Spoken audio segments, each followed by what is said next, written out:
Hi everyone, it's me again from the Podcast Circle. We're back to continue where we left off the last time. Notice I'm posting from YouTube. This is because I don't really know why my two previous posts were deleted. No particular explanation except to say that it is either I deleted them myself or that I only wanted certain select audience to see them. None of it is true, of course. It just shows you how subtle and more inconspicuous censorship is developing, almost in a diplomatic way. As a matter of fact, one of my biggest critics disagrees with me when it comes to censorship. She argues it doesn't exist. Censorship doesn't exist because everyone is allowed to have different perspectives.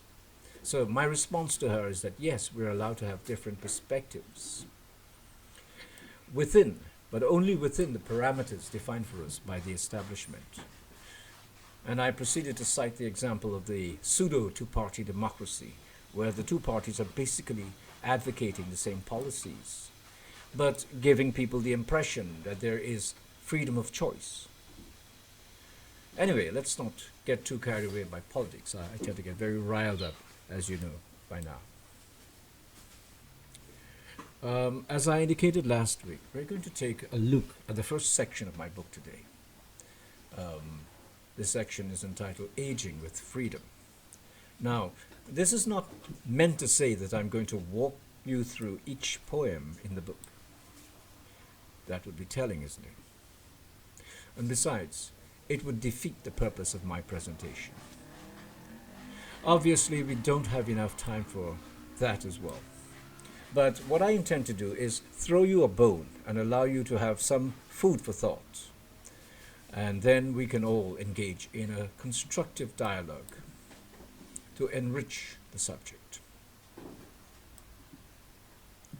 First of all, let me preface what I'm about to say is that not all people who are old, or growing old for that matter, are becoming free.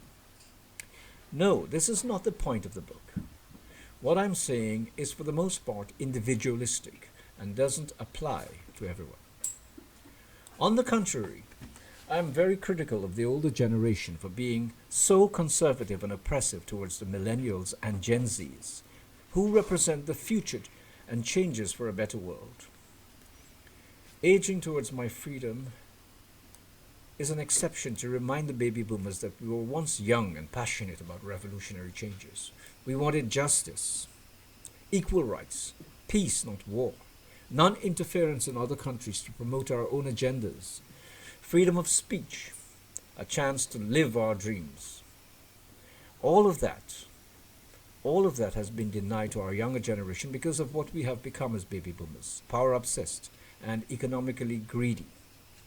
We didn't go out in the streets to protest against the Vietnam War or fight for civil rights and end racism.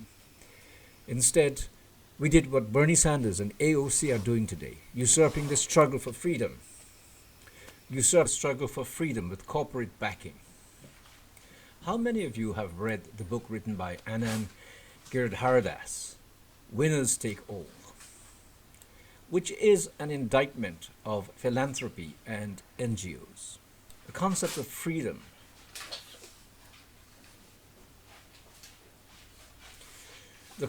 freedom in my book is not a totality in the sense that it includes every person who is growing old. There is a necessary prerequisite of awareness involving experience and knowledge, and being able to process these two elements in a constructive way, with empathy, understanding, and knowing when to let go. Many of the older classical poets reminisce regretfully about the loss of innocence and novelty of their youth. People like William Wordsworth, for example. Now, don't get me wrong. I'm not saying that all that is bad, but it is narcissistic to the extent that we only internalize about our own selves and fail to concede ownership to the younger generation succeeding us. Nowhere in history was this so despicably and selfishly exhibited than in the final stages of the US Democratic primaries, where a colored millennial progressive anti-war hawk, truth to power woman was simply ignored and discarded for two old septuagenarians. Yesterday morning, I was watching a very good movie with Sybil Shepherd called Being Rose. It is worth watching whenever you have time. But this is a movie which brings out the point I'm trying to make. Here is this woman who is in her twilight years dying of brain cancer and using the time left to her to search for and reunite with her estranged son. She finds love on the way with a cattle rancher, but is too self-disciplined and law-abiding as a former police officer, and because of her culturally defined age, to allow her feelings to come out. Yet she is at that point in her life where she is perched to enjoy her freedom in the space remaining before she departs. It is ironic that while she yearns to make amends with her millennial son, the people of her age group are so desperate and greedy to cling to power and wealth at the expense of the younger generation, who are thrown onto the bus to fend for themselves in a dystopian Big Brother Orwellian Huxley Brave New Normal. Our individualism and differences of opinions are tolerated only to the extent that it is allowed within a controlled environment and conformed to the one narrative peddled everywhere by the media, politicians, and pay-to-play professionals. In other words, the freedom experienced by Miss Rose in her retired years is a repressed freedom that is being channeled through a personal outlet.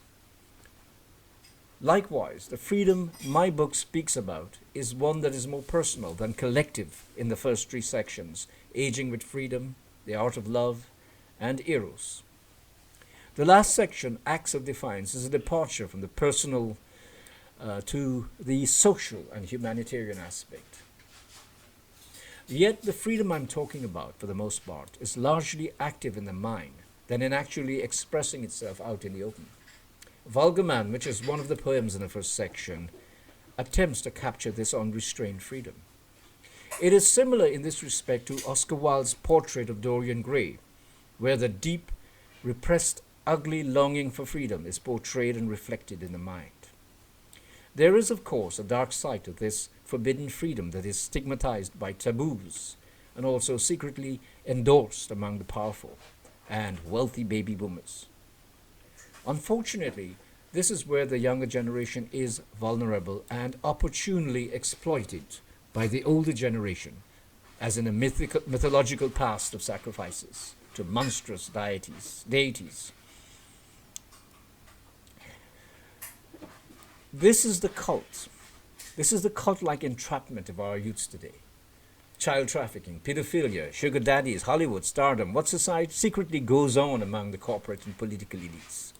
Such is the manipulative value of our youths in today's world by an older generation that wants to live forever and thinks that they can do so by controlling and locking down the more vibrant and creative section of our society.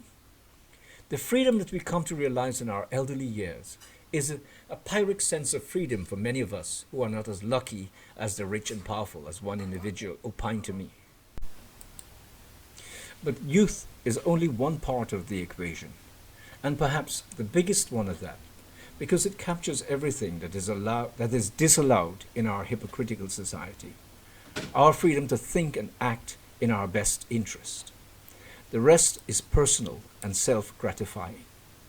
Opportunities we've missed, such as awkward encounters, confessions of love, dark desires that were kept locked away.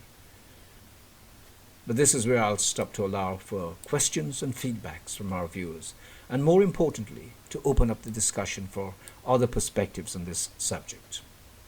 As usual, before closing, I'd like to read one of the poems from the first section, Aging with Freedom. The one that I'm going to read for you is called In No Mood to Be Asked. It is one of the funny poems among the collection, which I hope you'll find interesting. In no mood to be asked. Shall I hide my latest drawing, the one with the bare naked lady and her back and bottom facing us? You said you were in no mood to be asked. So I guess I have to be careful, watch my words, and avoid the use of ifs and buts in sentences and conversations likely to be skewed or digressed into topics that can lead to nowhere. When I'm speaking to my friend, speculating about history in the West, about gunfighters and bandits, trapped at the tail end of a bungled attempt to rob a bank, about dreams that leave us wondering what might have been, and misinterpreting the metaphors we see in our sleep. Shall I cover my drawing again, dear? The one with the bare, naked lady and her back to us? So, that's it then for today. Thank you very much for your time, and I wish you a very happy Sunday. And please don't forget, before you go, to click the like button, and if you're new, please subscribe to us. We want to be large as well. We want to grow as well. Okay? Bye for now.